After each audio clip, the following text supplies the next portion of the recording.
Assalamualaikum warahmatullahi wabarakatuh. Shalom, Om Swastiastu, Namo Buddhaya, salam kebajikan. Selamat pagi dan salam sejahtera untuk kita semua.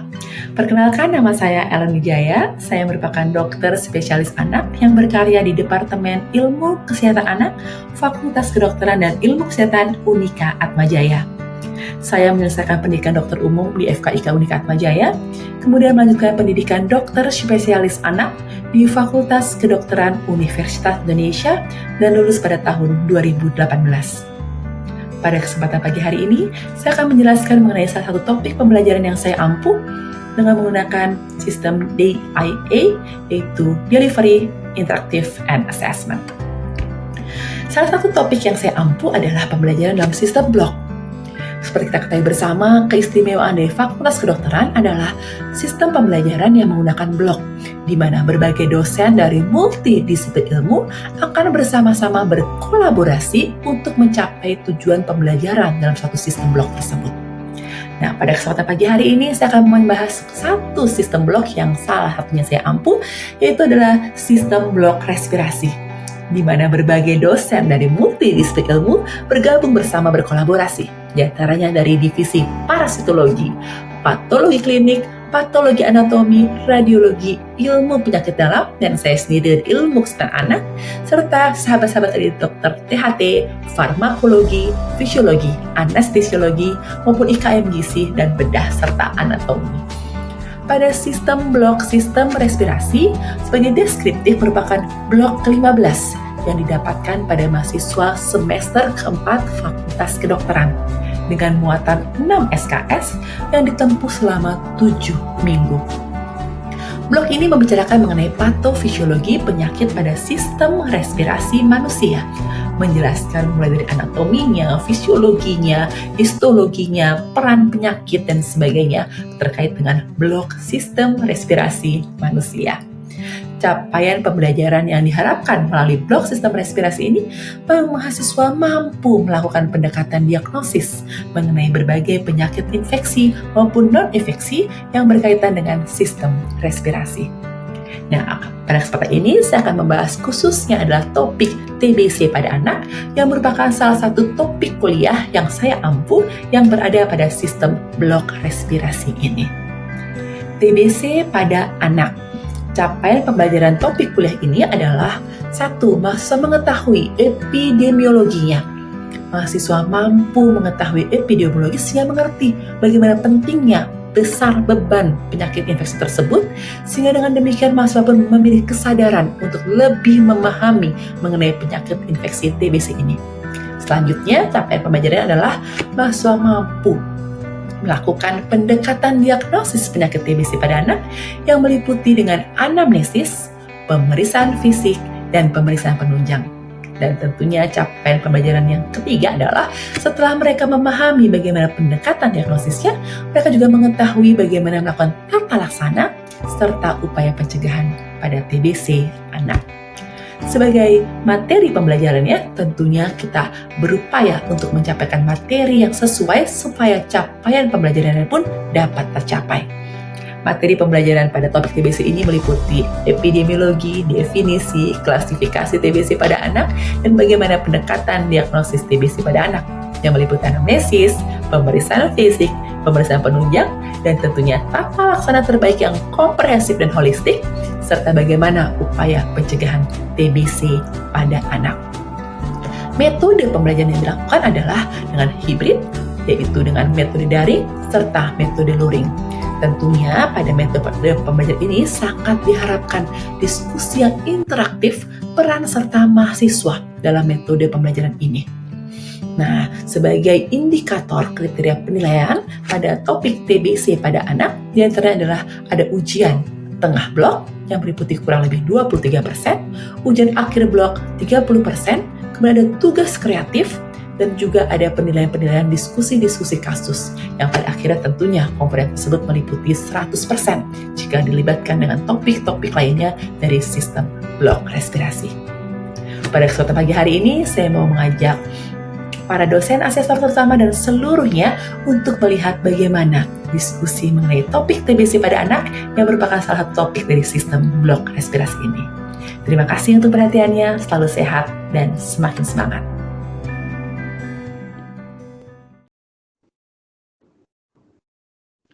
Oke, selamat pagi seluruh mahasiswa. Terima kasih untuk kesempatan yang sudah diberikan pada pagi hari ini. Perkenalkan, saya Dr. Ellen Wijaya, spesialis anak dari Departemen Ilmu Kesehatan Anak. Kita akan diskusi sesuai dengan jadwal pembelajaran pada hari ini, yaitu terkait dengan TBC pada anak. Seperti rancangan pembelajaran yang sudah diinfokan ke kalian di awal, kita hari ini akan diskusi tentang TBC dengan tujuan pembelajaran yang juga sudah dibagikan ya oleh tim blog di awal pertemuan. Jadi apa saja sih capaian pembelajaran yang diharapkan oleh tim blog Respirologi untuk diskusi kita pada pagi hari ini. Jadi pasca kita selesai diskusi dan kuliah pada pagi hari ini, harapannya adalah kita dapat mengetahui nih definisi, kemudian epidemiologi tuberkulosis pada anak, kemudian kita bisa melakukan penegakan diagnosis TBC pada anak, serta melakukan pencegahan maupun tata laksana TBC pada anak. Oke, sebagai referensinya yang bisa kalian gunakan ini adalah beberapa referensi. Tentunya referensi ini bisa diakses juga, mudah didapatkan, dan akan ada referensi yang lebih baru lagi nantinya yang akan dikeluarkan tahun 2023, namun belum di launching secara resmi. Nanti jika sudah ada update-nya, kita akan diskusi kembali untuk mengupdate bahan referensi yang lebih terbaru. Namun dua referensi ini bisa kalian gunakan untuk pembelajaran dengan topik TBC pada anak ini. Oke, sebagai diskusi awal, pemantik kita untuk melanjutkan bahan diskusi pada pagi hari ini, kita baca dulu ya, ada kasus yang akan saya bagikan kepada mahasiswa. Jadi yang pertama nih, kasus pertama, anak QQ, perempuan, usia 3 tahun, gizinya kurang, dia nggak ada keluhan. Jadi nggak ada keluhan demam, batuk, pilek, nggak ada keluhan apapun lainnya. Jadi anaknya kondisinya sehat menurut ayahnya. Tapi dia tuh tinggal bersama ayah yang dengan TBC aktif dalam terapi OAT gitu ya, anti tuberkulosis pada bulan ke-1. Nah, jadi bagaimana menurut kalian? Apakah anak Kiki ini mengalami TBC atau tidak? Oke, boleh ya siapapun yang mau memberikan pendapatnya silahkan. Iya atau tidak, atau mungkin baru curiga, atau seperti apa yang bisa disampaikan terkait anak Kiki ini? Oke, mungkin boleh raise hand siapa yang mau memberikan pendapat, silahkan. Ya, oke, kita kesempatan dulu ya buat Nadia Kalista. Silahkan Nadia, gimana menurut Nadia? Terima kasih dokter. Menurut saya bisa mengalami dan tidak. Sebenarnya masuknya dalam kriteria kontak erat dok, tetapi secara klinis tidak menunjukkan gejala TBC dok, seperti itu. Terima kasih dok. Bagus. Ya, terima kasih Nadia. Ini bagus ya. Jadi ada satu yang di-highlight dari jawaban Nadia adalah dia termasuk kontak erat dengan pasien TBC. Oke, mungkin boleh ditambah dengan Bernadita. Silakan Bernadita.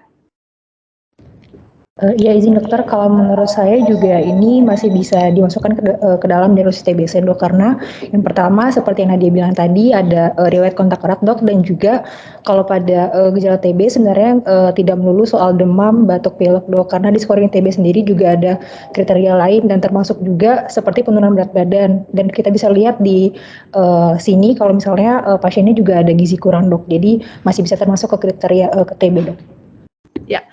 Ya, makasih Bernadita. Ini baik ya. Jadi dari dua pendapat teman-teman tadi kita bisa lihat nih bahwa dalam satu kasus TBC anak kita tidak hanya melihat keluhan dari gejala klinis saja ya, tapi kita perlu anamnesis yang kuat seperti misalnya ayah yang memang ada TBC aktif atau bahkan status nutrisi ya, gizi kurang pun bisa membantu kita untuk melakukan pendekatan diagnosis TB. Nanti kita akan bahas lebih lanjut ya di slide berikutnya. Oke, kasus kedua nih untuk pembanding. Anak YT laki-laki usia 3 tahun, batuk bercak darah.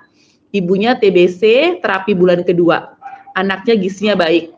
Nah, bagaimana menurut kalian? Apakah anak YT itu mengalami TBC atau bukan? Ya, silahkan. Ada yang memberikan pendapatnya mungkin untuk kasus anak YT ini?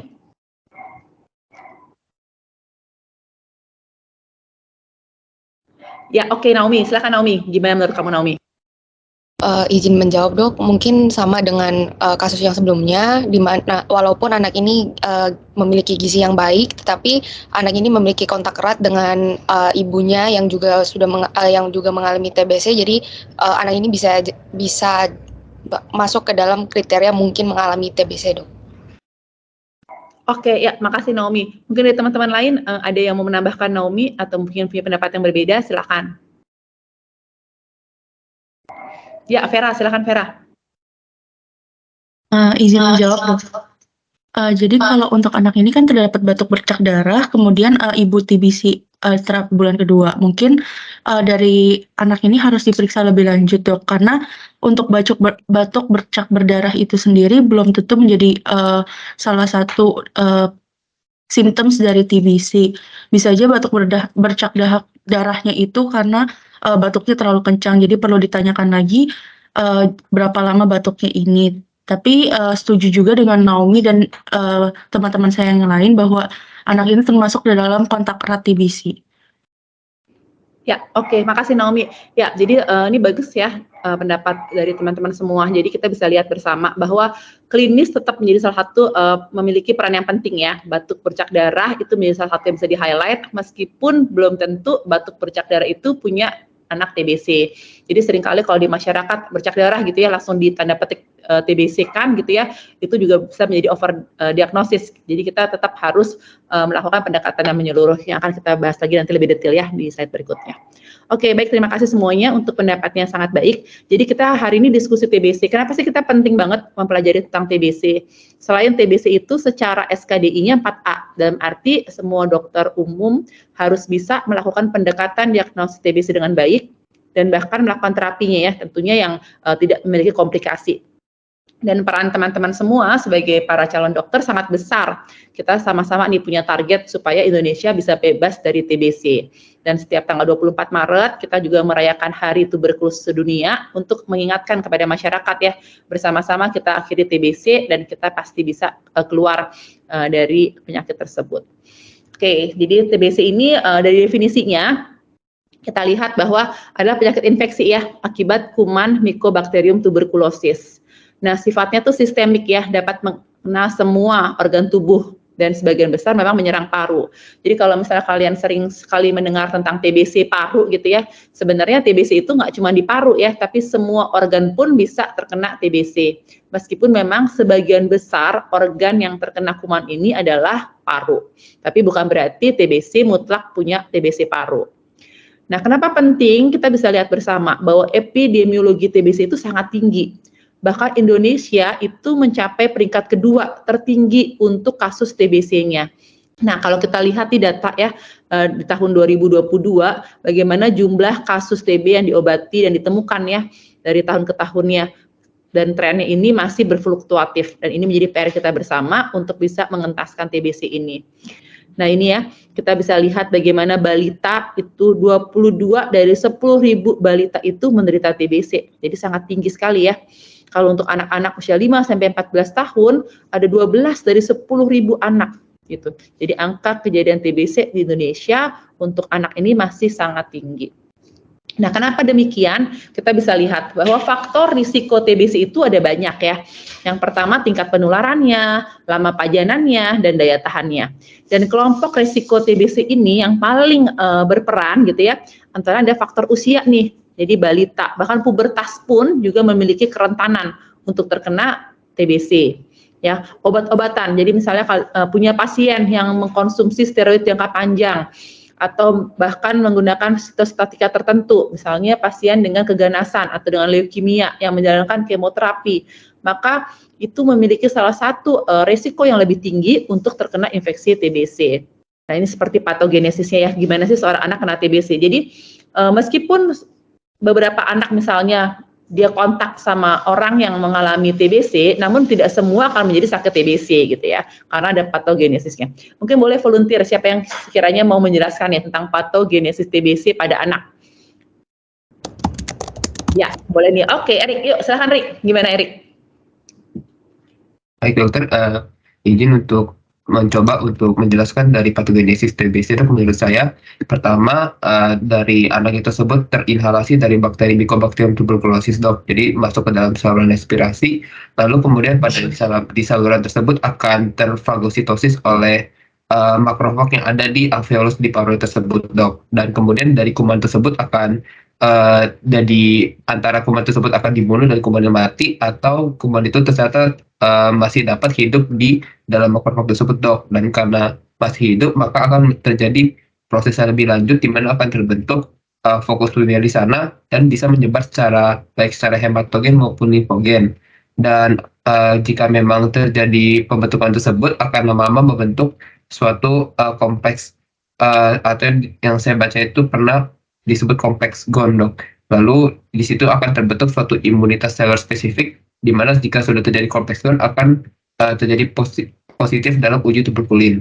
Lalu dari situ juga akan terbagi apakah dari anak tersebut itu dalam status infeksi TB atau sakit TB, di mana jika terjadi infeksi TB itu jika memang imunitasnya optimal, atau sakit TB dan sakit TB tersebut bisa terjadi komplikasi baik dari komplikasi primer sendiri secara hematogen maupun limfogen. Orang yang terinfeksi TB juga misalkan karena dia laten atau tidak sakit, namun jika terjadi suatu penurunan imunitas, maka akan terjadi kembali aktif menjadi sakit TB juga. Dan itu akan terbagi lagi dari orang yang sakit TB itu apakah akan sembuh atau meninggal. Mungkin dari saya seperti itu, dok. Ya, bagus Erik. Terima kasih Erik untuk penjelasannya. Jadi seperti yang tadi Erik sampaikan ya teman-teman semua, bahwa patogenesis TBC ini sangat bisa menjelaskan ya kenapa seorang anak jika dia pun terinhalasi dengan kuman Mycobacterium tuberculosis, tidak semuanya akan menjadi sakit TBC. Jadi misalnya kita nih ke rumah sakit, sebenarnya kita kan juga bisa saja terpapar dengan pasien TBC gitu ya. Tapi tentunya kita juga mempunyai perlindungan nih, nggak semua dari kita pun, hampir kita sih berharapnya tidak ada yang terkena TBC ya, dengan daya tahan tubuh yang baik. Jadi sama halnya dengan anak. Ketika ada inhalasi Mycobacterium tuberculosis, anak-anak yang sehat, yang memiliki sistem imun yang sangat baik, maka sistem imun itu akan fagositosis ya, semua itu oleh makrofagnya, sehingga kuman-kuman yang masuk pun akan mati. Akhirnya anaknya tetap sehat gitu ya. Nah, lain halnya dengan anak-anak yang memiliki daya tahan tubuh yang sangat rendah. Nah, kapan kita curiga anak sakit TBC? Ini kita pertama paling mudah ya, anak batuk-batuk lebih dari 2 minggu. Ya, batuk darah, sesak nafas ya, tetap harus dipikirkan dia TBC atau bukan. Meskipun betul seperti temannya sampaikan, nggak semua batuk darah itu punyanya anak TBC ya. Tapi karena kita secara epidemiologi angka kejadiannya sangat tinggi TBC, maka tetap ada batuk darah, harus disingkirkan kemungkinannya TBC atau tidak. Demam lebih dari 2 minggu, kemudian ada penurunan berat badan, kontak erat dengan pasien TB, seperti contoh kasus-kasus kita, ada pembesaran kelenjar getah bening, atau bahkan dengan gejala organ terkait. Jadi ini harus dipikirkan apakah anak tersebut sakit TBC atau tidak. Nah, ini adalah alur diagnosis TBC yang terbaru ya, yang digunakan saat ini. Jadi kalau kita bisa lihat bahwa pendekatan diagnosis TBC paling mudah gunakanlah algoritma ini. Kita lihat kotak pertama gitu ya, anak dengan 1 atau lebih gejala, baik itu batuk lebih dari 2 minggu, demam lebih dari 2 minggu, atau berat badan turun, atau tidak naik dalam 2 bulan sebelumnya, atau ada lemas-lemas gitu ya. Nah, itu harus dievaluasi. Nah, berikutnya adalah ada tanda bahaya atau kegawatan atau tidak. Kalau ada tanda bahaya atau kegawatan, maka kita harus evaluasi lagi ya, ada riwayat kontak atau tidak. Kalau dia tidak ada kegawatan apapun, tapi anaknya nih ya, usianya kurang dari 2 tahun, atau dengan HIV, status HIV, atau dengan gizi buruk gitu ya, maka kita sudah bisa sampaikan bahwa anak itu terduga TBC. Ya, dengan kondisi seperti itu. Maka kita sekarang yang menjadi panduan terbarunya memang sangat mengandalkan tes cepat molekuler. Jadi ini ada alur diagnosis TBC yang paling baru yang bisa digunakan oleh kita. Kita bisa lihat bahwa anamnesis gitu ya.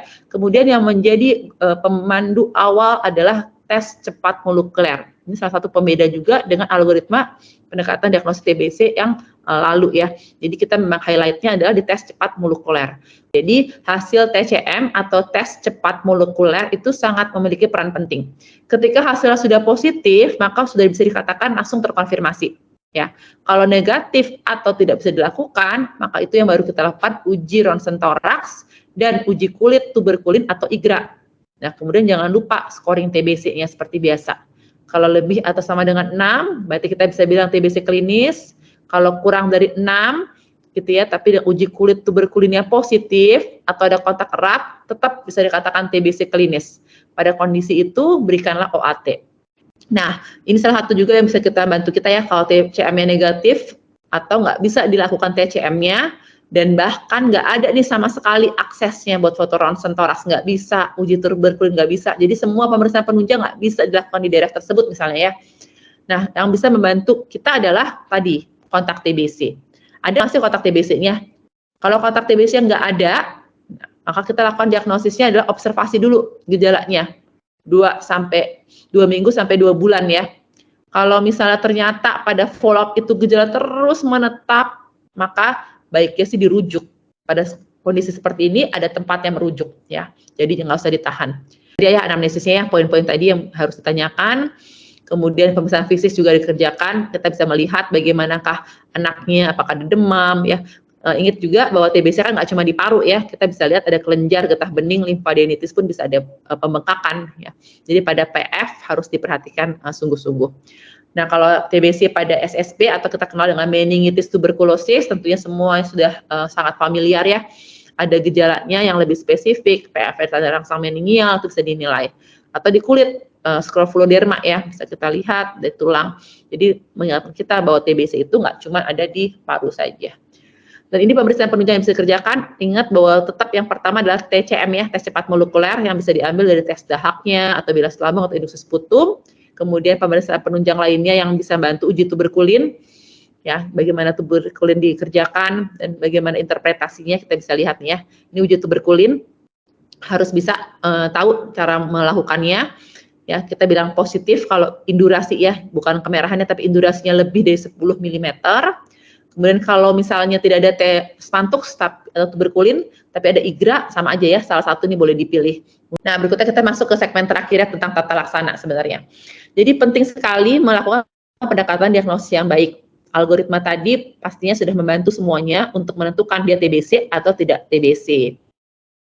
Nah, kemudian setelah itu yang penting dilakukan adalah 1 OAT ya, obat anti tuberkulosis harus diberikan panduannya, dan jangan lupa harus diiringi dengan pemberian gizi yang adekuat serta mencari penyakit penyerta. Jadi misalnya dia TBC, dia ada gizi buruk, ada campak misalnya ya, tentunya campaknya pun juga harus diobatin. Jadi jangan sampai hanya fokus pada TBC-nya, lupa dengan penyakit infeksi lain yang bisa memperberat kondisi TBC tersebut. Kemudian yang perlu diingat adalah pada saat melakukan tata laksana TBC itu harus dipantau rutin ya. Pada fase intensif itu 2 minggu datangnya.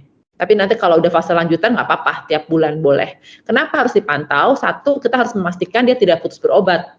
Dan selalu diingat juga bahwa ada efek samping ya dari obat-obatan yang diberikan. Jadi baiknya adalah obat-obat itu dilakukannya dengan pemantauan yang sangat baik. Nah, sebagai evaluasi akhir adalah kalau misalnya TBC terkonfirmasi bakteriologis, maka tentunya di akhir pengobatan jangan lupa diulang lagi ceknya ya, TCM-nya diulang lagi untuk melihat apakah sudah tidak terdeteksi BTA sputumnya. Nah, satu yang terpenting adalah yang perlu diingat adalah penyakit TBC ini, yang terutama TBC berat, bisa dicegah dengan vaksin BCG. Ya, jadi vaksin BCG itu menjadi salah satu yang sangat-sangat penting sekali gitu ya. Jangan lupa, semua bayi-bayi yang baru lahir sampai usia 2 bulan sangat direkomendasikan untuk dilakukan vaksin BCG. Nah, kemudian kalau ada kasus yang tadi ya, seperti 2 kasus di depan, kalau memang dia kontak erat TBC gitu, tapi setelah dievaluasi ternyata dia bukan klinisnya TBC misalnya ya, tetap kalau anak kontak erat harus dipertimbangkan pemberian profilaksis TBC, yaitu isoniazid 10 mg per kilo selama 6 bulan. Tujuannya supaya mencegah tidak terjadinya TBC. Jadi sebagai kesimpulan akhir, TBC itu merupakan penyakit infeksi ya, disebabkan oleh Mycobacterium tuberculosis. Itu penyakit infeksi yang perlu pengobatan jangka panjang. Tapi penting sekali kita cegah tadi ya dengan pemberian vaksin BCG, pemberian obat profilaksis juga memang diperlukan pada kontak erat TBC. Karena semakin dini atau cepat kita melakukan diagnosis, tentunya pengobatan akan lebih cepat, maka harapannya kita bisa mencegah komplikasi dan memberikan outcome yang lebih baik. Jadi bersama-sama kita satukan pengetahuan kita supaya kita bisa cepat temukan kasus-kasus TBC, obati sembuh, supaya kita bisa menjadi Indonesia yang bebas TBC. Baik, sekian pemaparan materi. Terima kasih untuk perhatian dari mahasiswa. Boleh jika ada pertanyaan yang mau disampaikan sebagai diskusi sebelum kita akhiri diskusi kita pada pagi hari ini. Ya, Naomi, silakan, boleh Naomi. Selamat pagi dok, saya izin bertanya. Tadi kan dijelaskan bahwa untuk bayi di atas 3 bulan apabila belum menerima vaksin BCG akan dilakukan tes tuberkulin terlebih dahulu.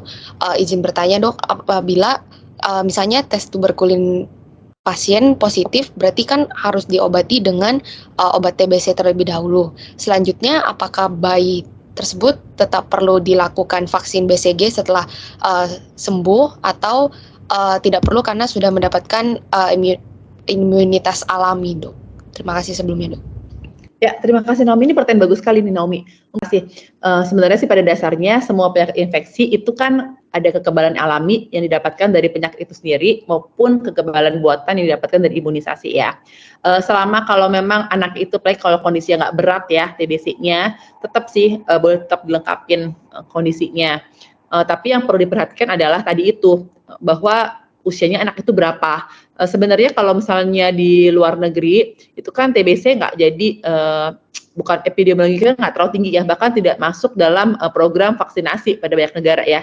Tapi kan di Indonesia kita masuk karena memang masih sangat tinggi insiden TBC-nya.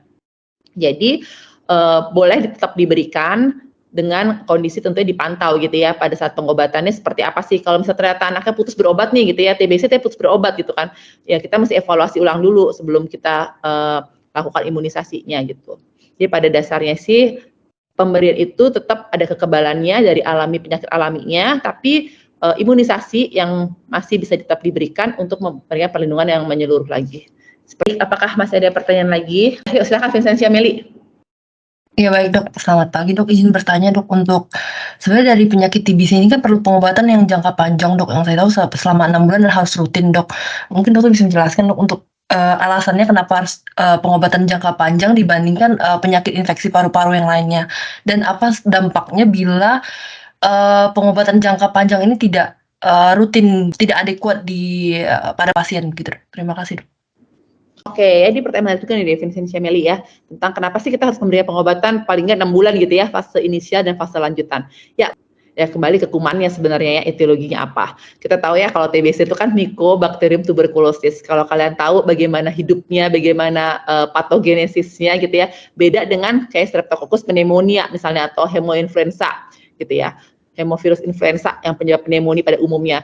Jadi dari segi dia jenis kumannya, bagaimana caranya dia berkembangnya, bagaimana hematogennya, itu semua beda. Nanti tinggal dipelajarin ya bagaimana perbedaannya, sehingga kuman tersebut nggak bisa tuh namanya diberikan hanya antibiotik. Kalau kayak bakteri misalnya Streptococcus pneumonia diberikan antibiotik sesaat 7 hari misalnya atau 5-7 hari, ternyata dia itu beda jenis kumannya gitu. Jadi kondisinya beda, mikrobakteriumnya, sehingga dia memang perlu pengobatannya bahkan dengan kombinasi obat, nggak bisa monoterapi ya, kombinasi obat, dan memang harus diberikan dengan jangka waktu tersebut untuk menghindari juga resistensi terhadap obat gitu.